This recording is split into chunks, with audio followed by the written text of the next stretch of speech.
Mosquitos testing positive for EEE here in Connecticut. So those researchers have now found the virus in both Farmington and Manchester.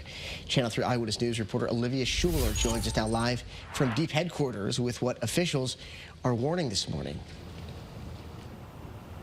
Roger, good morning. Well, though it is uncommon, the EEE virus can be deadly in humans. Now, here in Connecticut, there have not been any human cases, but in nearby New Hampshire, one person has recently died. Take a look at some of these symptoms up on your screen right now. For EEE, they include fever, headache, and diarrhea. There is no vaccine. That's why it's important you stay equipped with bug spray when you are outside.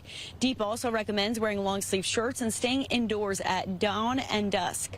Connecticut Agricultural Experiment Station, a network of 108 mosquito trapping stations in 88 different towns and cities across the state. Mosquitoes are tested weekly. Now, over in Massachusetts, the town of Oxford announced a voluntary curfew.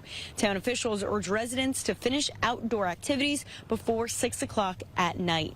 Now, towns with infected mosquitoes with EEE are found anywhere here in Connecticut, from central Connecticut to the shoreline. Now, if you want to see that full list, you can head over to our website. We're live this morning in Hartford. Olivia Schuler, Channel 3 Eyewitness News. All right, thanks.